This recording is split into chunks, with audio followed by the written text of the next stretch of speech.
इस समय मैं पहुंच चुका हूं कुंभ नगरी। कुंभ नगरी में संतों का दर्शन से ही जीवन धन्य हो जाता है, सारे लोग ये मानते हैं और होता भी है। यहाँ पर आने के बाद कहीं ना कहीं एक एक से संत मिल रहे हैं।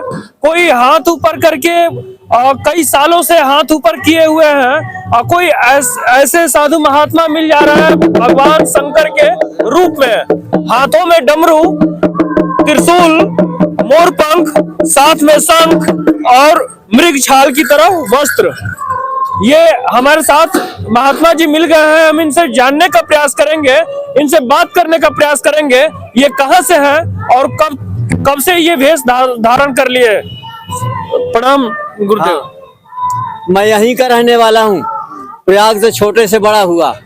संस्कार दीक्षा 2010 महाकुंभ हरिद्वार में हुआ। किसके द्वारा? स्वामी जूना खाड़े मेरा संस्कार करने के बाद, अपना बनाने के बाद, उन्होंने स्वामी अवधेशानंद गिरी जी के द्वारा मेरा सन्यासी दीक्षा संस्कार हुआ।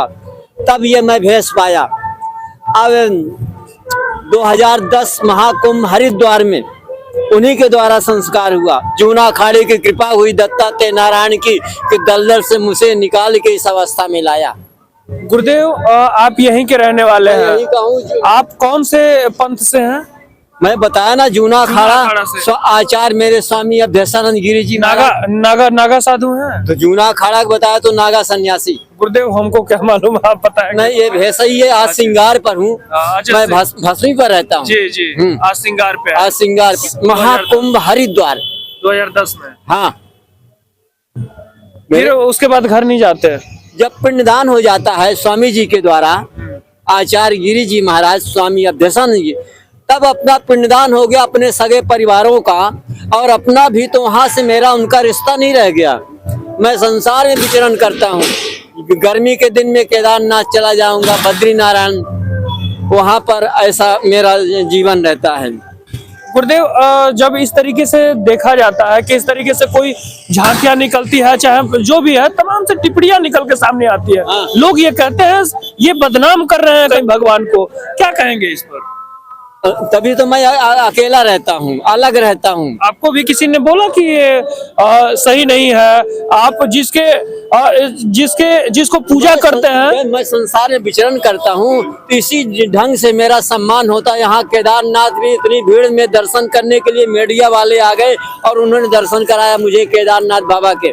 गुरुदेव, एक चीज और है, जैसे हमने प्रश्न ये किया कि अक्सर ये लोग सोचते हैं जैसे जो भी साधु महात्मा होते हैं अधिकतर शंकर जी को पूजते हैं। आप तो स्वयं शंकर जी बन गए। तो ये भोले बाबा की कृपा हुई कि शिवालय की सेवा, आरती, पूजा, मंदिर की सफाई, स्वच्छता, तो उनका श्रृंगार करना, बनाना और अपना भी, ये मेरा रहा। और राम कथा में भी मैं रहता हूँ। जहाँ राम का अब कुंभ है तो मैं आ गया हूँ। इससे फिर मैं राजस्थान उदयपुर चला जाऊंगा, मेवाड़ धरती पर महाराणा प्रताप की, वहाँ गर्मी तो रहूंगा। फिर बरसात आएगी, फिर आ जाऊंगा अपने प्रयाग में। ये मेरा रहने का स्थान है, बचपना से बड़ा हुआ। और संस्कार दीक्षा के बाद अब देखिए कि मुझे नहीं मालूम था कि मैं यहाँ रहते रहते मेरा संस्कार दीक्षा भी होगा। जब यहीं के रहने वाले हैं तो जब यहाँ पर आए हैं तो गांव के, घर के लोग कहीं ना कहीं मुलाकात मेरा यहाँ से रीवा है 100 किलोमीटर दूर। तो जगह जमीन सबका संस्कार के बाद पिंडदान हो जाता है, उनका मेरा कोई रिश्ता नहीं रह गया। अच्छा, ये कहा जाता है सन्यासी जीवन में जब लोग सन्यास बन जाते हैं तो लोग माँ से और घर वालों से जाकर भिक्षा लेते हैं, क्या आपने भी ऐसा नहीं किया? इसमें ये पंथ नहीं है, सब पिंडदान होता है संस्कार दीक्षा में। वो पंथ अलग है जो माँ से भिक्षा लेने जाते हैं, हाँ वो अलग है। मगर इसमें जब पिंडदान हो गया तो मैंने जन्मभूमि में नहीं जाना चाहिए, उनसे कोई रिश्ता नहीं रह गया मेरा। हमारा ईश्वर है, हम संसार ही मेरा घर है, तीर्थ ही मेरे घर हैं। घर साधु होते हैं मगर मेरे घर नहीं बनाता हूँ, कुटिया नहीं बनाता हूँ। संसार में जब सूखा मौसम रहता है तीर्थों का विचरण करना है। केदारनाथ, बद्रीनारायण है ना, ये गुवाहाटी कामाख्या माता, हमारी इष्ट देवी कामाख्या हैं। गुरुदेव, जैसे नागा साधु की बात की जाए तो नागा साधु अधिकतर अक्सर देखा जाता है, नागा साधु जो होते हैं वो नंगे रहते हैं और लिंग से ट्रैक्टर और ट्रक और कार खींचने लगते हैं। संस्कार के बाद दत्तात्रेय नारायण की ऐसी शक्ति प्राप्त रहती है कि हाथ पांव में दम नहीं, पतले हैं फिर भी लिंग से ऐसी शक्ति है कि गाड़ी खींच देते हैं। आप भी खींचते हैं? मैं गाड़ी तो नहीं खींच सकता हूँ, नहीं, शरीर से कमजोर हूँ, पतला हूँ, अवस्था ज्यादा हो गई है। हाँ, पर जैसा लिंग प्रदर्शन किया जाता है वैसा हमारे ऊपर भी विद्या है। ये भी कहा जाता है नागा साधु का लिंग तोड़ दिया जाता है। ऐसा नहीं होता है, तोड़ा नहीं जाता, उससे वजन उठाया जाता है। हाँ, पुलिस वाले अगर के उसके वर्दी में दम, क्या दम है, जो पुलिस नागा संप्रदाय में गाड़ी खींच लेते उसको भी घसीट देंगे, ऐसी शक्ति है। गुरुदेव वो भी तो चमड़ा है, कहीं उखड़ जाए तो वो भी उसमें हड्डी नहीं होती है, हाँ। चमड़ी जितनी है उतनी ही रहेगी, उसमें सिर्फ खींचने से वो टूटती नहीं है, टूटेगा नहीं, हड्डी हो तो वो हड्डी नहीं रहती है। ये सब कुछ नहीं बताना चाहिए, लेकिन फिर भी ये सवाल है, ये हमारा नहीं है, ये लोग कहते हैं। ऐसा ऐसा सवाल आता है कि नहीं आता? आता है, हमेशा मन में आता है। क्योंकि इंसान है, चमड़ा है। और अभी एक जगह मेला में बाबा बड़ी वाली चरखी पर लोग बैठे थे, औरतें, जो औरत बैठी थी ऊपर, जो उसका बाल फंसा पूरा यहाँ से यहाँ तक चमड़ा, उसका बाल सहित उखड़ गया। बढ़ गया था। तो ये भी तो चमड़ा है, ये जब यहाँ से यहाँ तक उखड़ नहीं सकता होता। है। देखिए, चमड़ा लगा हुआ कुछ भी नहीं होगा, कुछ नहीं होता है। ये दत्तात्रेय नारायण की शक्ति है, जो कुछ नहीं होता है। हाँ, ऐसा कुछ नहीं कि उखड़ जाएगा कुछ होगा, और शक्ति प्राप्त होती है। यही भजन है, लिंग प्रदर्शन, लिंग से भजन उठाना, ये भजन में भी आता है, यही तपस्या है। अच्छा, जब नागा साधु आप बने, अक्सर ये देखा जाता है कि बहन बेटियां जब जाती हैं तो शर्म लगता है। पहले शुरुआत में आपको भी ऐसा लगा कि अभी लगता है ऐसा कुछ? शुरू में लगता था, जब पहला संस्कार शुरू में, पर लंगोटी पर मैं था, हमारा अलग ही संस्कार हुआ है, अद्भुत है ना। तो उसमें लंगोटी रहती है और दिगंबर में वस्त्र नहीं होता है, भस्मी होती है, फूलों की माला होती है। अब लगता है कि बहन बेटियां जा रही हैं, नए कपड़े पहनना चाहिए। मैं बाघंबरी है, गुरु ने बाघंबरी दिया तो मैं नए नए खरीद के पहनता हूँ। पुराने हुए उसको हटाया, फिर से नया पहना, है ना। फटे कपड़े नहीं पहने जाते हैं, सिला नहीं पहना जाता है।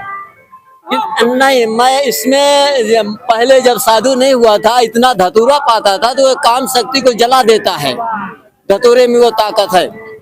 तो मेरा पहले ऐसा जीवन बीता। साधु संस्कार दीक्षा के बाद मैंने उसको छोड़ दिया, है ना। अलग ही अब अवस्था भी होती है।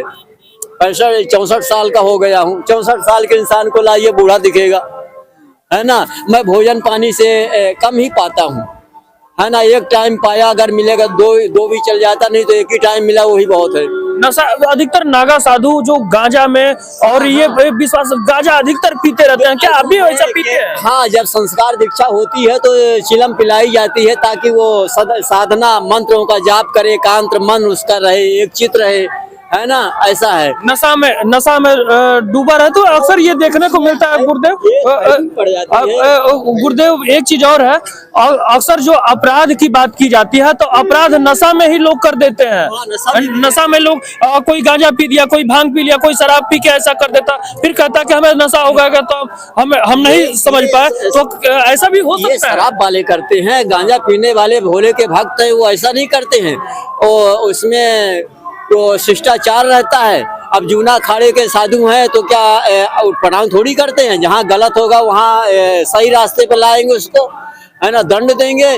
और इसमें कोई भजन साधना एकाध चित्र होता है, ईश्वर की भक्ति की जाती है।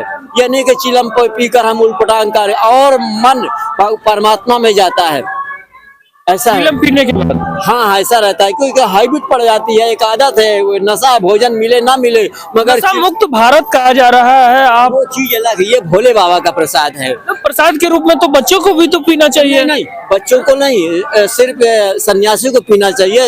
इसमें पीना चाहिए, काम शक्ति को भी मारता है। हाँ, ऐसा नहीं है, इसीलिए गांजा पीते हैं। हाँ। और फिर भोले का भक्त उसी में रमे रहना है,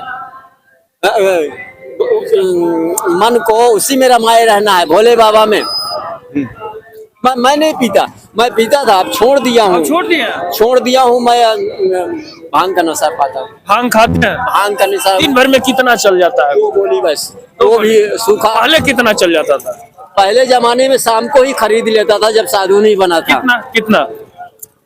अरे 1 गोली शाम को, सुबह, ऐसा चलता था। फिर उसको छोड़ दिया था, जब जूना अखाड़े में गया तो फिर सुल्फा चालू हुआ, चिलम चालू हुई, है ना। बिना संस्कार हो रहा था उस समय भी चिलम पिला रहे थे। ऐसा सब होता है, सब कुछ नहीं। जबरदस्ती पिला रहे थे कि अपने जबरदस्ती ने जो पीता है तो पिएगा ही, है कि नहीं। बस संस्कार के समय में ज्यादा पिलाते थे, वहाँ ज्यादा पिलाया जाता है, काम शक्ति को मार देता है, जलाता है। नए नए लड़के साधु बनेंगे, उसको चिलम नहीं पिलाएंगे तो वो भजन कैसे करेगा, मन कैसे एकांत होगा, मारा जाता है। अच्छा नहीं पिएंगे, नए नए लड़के अगर हुए नहीं पिएंगे तो उनको क्या होगा? नहीं, वो काम शक्ति को जला देता है। जो काम शक्ति होती है उसको जलाता है, मन ईश्वर में लाता है, मन को ईश्वर में लगाता है। गृहस्थ भी पीते हैं, सन्यासी भी पीते हैं। चलिए बाबा के वेश के बारे में क्या सोचते हैं कमेंट करके बताइएगा।